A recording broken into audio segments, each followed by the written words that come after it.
Assalamualaikum warahmatullahi wabarakatuh. Bagaimana kabarnya anak-anakku semua? Semoga kalian selalu sehat ya, dan tetap selalu semangat untuk mengikuti pembelajaran daring. Oke, untuk kali ini Ibu akan langsung melanjutkan menuju ke bab 2 ya, di tentang bantuan kepada pelanggan di dalam dan di luar perusahaan. Masih seputaran KIP ya, komunikasi industri pariwisata kan, tapi kita sekarang membahas mengenai bantuan kepada pelanggan di dalam dan di luar perusahaan.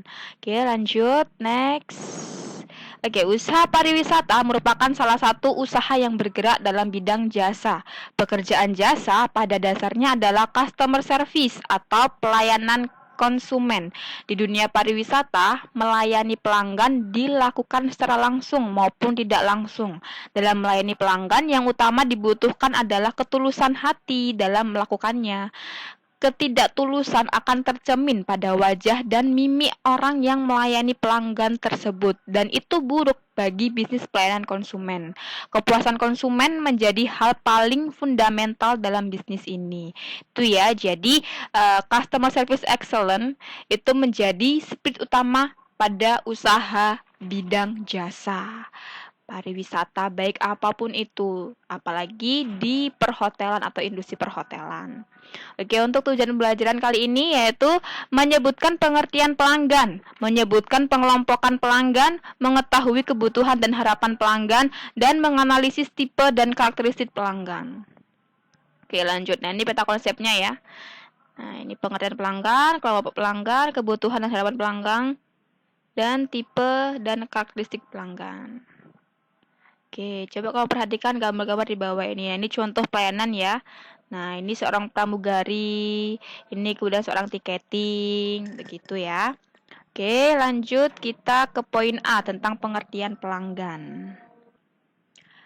Dalam arti luas, pelanggan diartikan sebagai semua pihak yang mempunyai hubungan secara langsung maupun tidak langsung dengan perusahaan atau semua pihak yang terkait dengan proses produksi.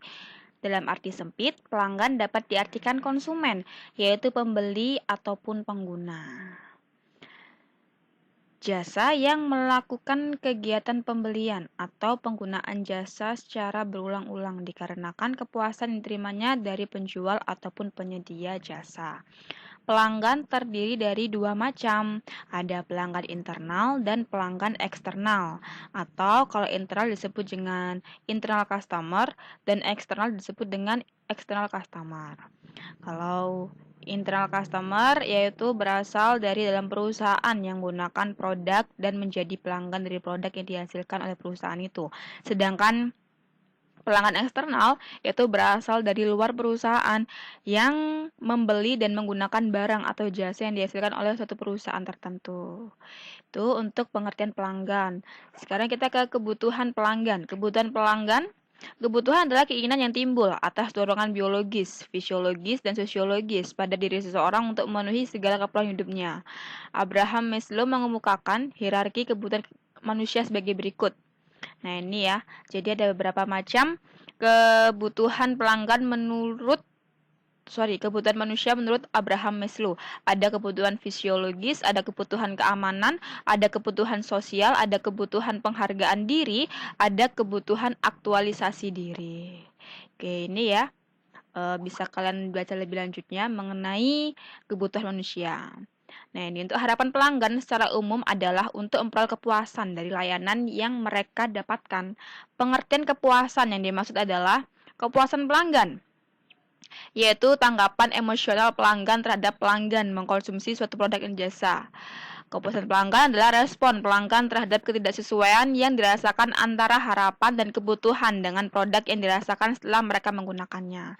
Harapan pelanggan dipengaruhi oleh pertimbangan berikut, ada image dan reputasi perusahaan, ada persepsi dan pengalaman pelanggan, dan peran perusahaan dalam mengiklankan produk-produknya.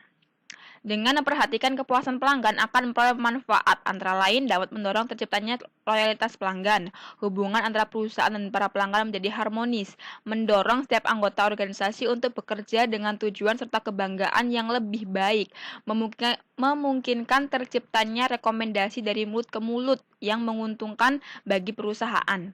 Reputasi perusahaan semakin positif di mata masyarakat pada umumnya dan meningkatkan volume penjualan keuntungan. Untuk keinginan pelanggan atau tamu antara lain, ingin dilayani dengan ramah dan sopan, tentunya itu ya. Kan juga nggak mau kan ketika kalian membeli atau kalian ketika menginap di hotel dilayani dengan tidak baik, kan tidak suka. Nah, jadi ini harus kita realisasikan ketika kita melayani tamu atau pelanggan. Jadi ingin dilayani dengan ramah dan sopan, dibantu saat diperlukan, kejelasan, keamanan, dan kenyamanan, dikenali dan diingat, didengar dan dimengerti, dilayani dengan cepat dan penuh perhatian. Nah, untuk biasanya adanya ketidakpuasan pelanggan, alasannya diantara lain seperti ini ya. Diabaikan, pelayanan lamban, kurangnya pengetahuan produk, atau ini ya, produk knowledge-nya kurang ini. Kemudian tidak merasakan harapan dan kebutuhan pelanggan dan suasana yang tidak nyaman. Tuh. Kemudian dalam melayani pelanggan ada beberapa sikap mental yang harus dimiliki oleh pelanggan kita agar merasa puas dengan apa yang kita berikan.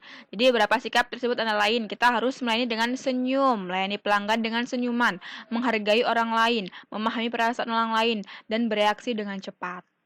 Bisa diandalkan, jelaskan prosesnya, fleksibel, menjadi ahli di bidangnya, antisipasi, mencarikan solusi, memantau proses, menindaklanjuti, kemudian mengakui kesalahan, jadi harus sering-sering mengakui kesalahan dan minta maaf kita.